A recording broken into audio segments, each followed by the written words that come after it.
Praise the Lord. मैं सुनीता चौथानी आप सभी का आज के यूट्यूब वीडियो में स्वागत करती हूँ प्रभु यीशु मसीह के नाम से।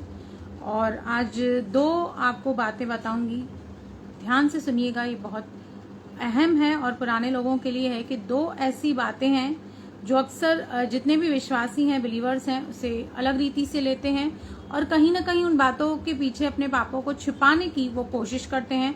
तो उन दो बातों को हम देखेंगे। सबसे पहली बात आपने तो बहुत ही बार सुना होगा, क्योंकि मैंने तो बहुत ही बार सुना है। लोग बोलते हैं अरे हमें दोष नहीं लगाना है, हमें किसी को जज नहीं करना है। ठीक है, तो उसके लिए हम देखेंगे मत्ती 7 का, अगर जो आप 15 से लेकर 20 तक पढ़ोगे तो वहां पर लिखा है जैसा पेड़ वैसा फल, और वहां पर लिखा है कि तुम फलों के द्वारा उन झूठे भविष्यद्वक्ताओं को पहचान सकोगे, जान सकोगे कि वो सही है या गलत है।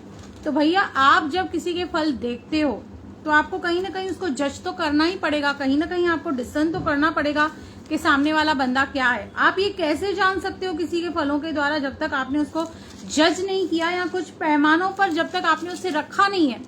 तो बहुत सारे लोग जो ये कहते हैं कि नहीं नहीं हमें तो जज नहीं करना है, हमें तो दोष नहीं लगाना है। भैया दोष आप भले ही मत लगाइए, पर डिस्कर्न करने के लिए हमें परमेश्वर ने कहा है और हमें डिस्कर्न करना चाहिए। जब तक हम डिस्कर्न नहीं करेंगे तो कोई भी आकर हमें गलत शिक्षा भी दे सकता है, कोई भी आकर हमें बहका भी सकता है, कोई भी आकर हमें मिसगाइड भी कर सकता है। तो कहीं ना कहीं हमें डिस्कर्न करना है, हमें कहीं ना कहीं उनको परखना है, उनके फलों के द्वारा उन्हें समझना है। दूसरी बात जो इस चीज को और स्पष्ट करती है वो है 1 कुरिन्थियों 5:9। ध्यान से सुनिएगा इस वचन को। मैंने अपनी पत्री में तुम्हें लिखा है कि व्यभिचारियों की संगति न करना, यह नहीं कि तुम बिल्कुल इस जगत के व्यभिचारियों या लोभियों या अंधेर करने वालों या मूर्ति पूजकों की संगति न करो, क्योंकि इस दशा में तो तुम्हें जगत में से निकल जाना ही पड़ता। पर मेरा कहना यह है कि यदि कोई भाई कहलाकर व्यभिचारी या लोभी या मूर्ति पूजा या गाली देने वाला या पियक्कड़ या अंधेर करने वाला हो तो उसकी संगति मत करना, वरन ऐसे मनुष्य के साथ खाना भी न खाना। अब यहाँ पे क्या कह रहा है, यहाँ पे क्लियर लिखा है कि विश्वासी भाई बहनों के साथ जब आप संगति करते हो तो ये डिस्कर्न करो, ये परखो कि सामने वाला क्या है। अगर उसके अंदर व्यभिचार की बातें हैं, लोभ की बातें हैं, मूर्ति पूजा की बातें हैं, गाली देने वाला है, अंधेर करने वाला है, पियक्कड़ है, तो बाइबल हमें क्लियरली मना करती है कि ऐसे के साथ संगति तो भूल जाओ, खाना भी आपको नहीं खाना है। तो यहाँ पर हमें क्या करना पड़ेगा, हमें उस भाई को या बहन को ऑब्वियसली कुछ स्टैंडर्ड्स पे, कुछ पैमानों पे हमें उन्हें डिस्कर्न करना पड़ेगा, परखना पड़ेगा, और हमें लगता है अगर ऐसा है तो हमें उनसे दूर रहना है।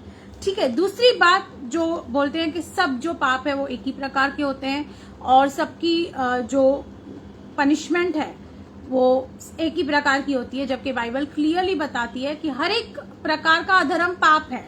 डेफिनेटली परमेश्वर की आज्ञा का उल्लंघन पाप है, किसी भी तरह क्यों न हो, पर कुछ पाप ऐसे हैं जिनकी इंटेंसिटी और जिनकी सीरियसनेस परमेश्वर के सामने बहुत ज्यादा है। मतलब जो जल्दी ही न्याय के लिए पहुंच जाते हैं, जिनका न्याय बहुत ही परमेश्वर कड़े तरीके से, बड़े स्ट्रिक्ट तरीके से करता है। तो वो जो पाप हैं वो क्या हैं, हम पढ़ेंगे 1 कुरिन्थियों 6:18।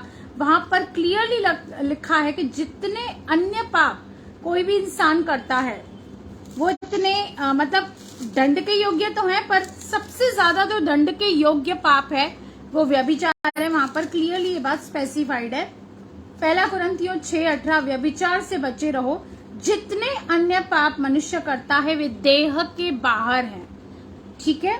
आगे कहता है परंतु व्यभिचार करने वाला अपनी ही देह के विरुद्ध पाप करता है, और परमेश्वर सबसे ज्यादा अगर किसी पाप से घृणा करता है तो वो है व्यभिचार, चाहे शारीरिक हो चाहे आत्मिक हो। परमेश्वर को दोनों से ही नफरत है। तो ऑफकोर्स हर एक जो भी पाप तो पाप है परमेश्वर की नजर में, लेकिन कुछ पापों की जो सीरियसनेस है, जो इंटेंसिटी है वो अलग है, क्योंकि कई बार बहुत सारी चीजें मजबूरी में भी होती हैं। हम एक और वचन पढ़ेंगे 1 यूहन्ना 5:17।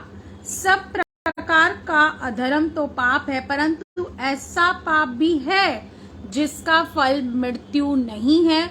और हम पुराने नियम में बहुत सारे एग्जाम्पल देख सकते हैं जहां पे समय समय पर सिचुएशन के हिसाब से परमेश्वर ने बड़े ही सीरियस पापों को भी क्षमा करके उन पर दंड की आज्ञा नहीं दी या उन पर न्याय नहीं दिया, क्योंकि कई बार हमारा इंटेंशन नहीं होता है, मजबूरी में कभी हो जाता है। तो परमेश्वर हर एक हमारे हालात को, हर एक हमारी परिस्थिति को समझता है कि हम ये करना नहीं चाहते लेकिन हमें करना पड़ रहा है, या हम ये करना चाहते नहीं थे लेकिन ये हमसे हो गया।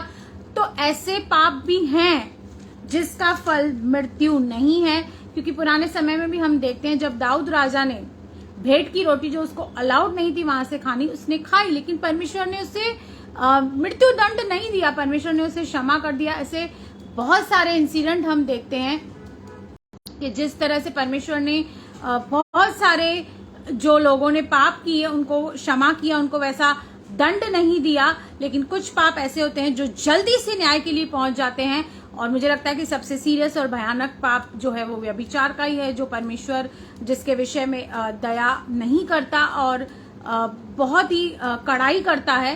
तो दो ये बातें हैं जिनके अंदर अक्सर दो विश्वासी अपने आप को छिपाते हैं, डिफेंड करते हैं, क्लैरिफिकेशन देते हैं, सफाई देते हैं, क्योंकि उनको ऐसा लगता है कि अगर वो ऐसे कहेंगे कि दोष न लगाया जाए तो उनको भी कोई डिसर्न नहीं करेगा, कोई जज नहीं करेगा।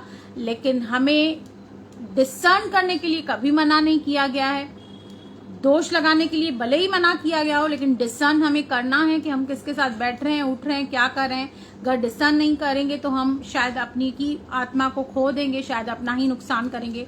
तो इन दोनों बातों को आप याद रखिए, और आपका इंटेंशन और क्या है ये परमेश्वर जानता है, और परमेश्वर दया करने वाला है, वो हमारी हर एक परिस्थिति को समझता है। तो प्रभु आपको बहुत बहुत आशीष करे। आमेन, आमेन।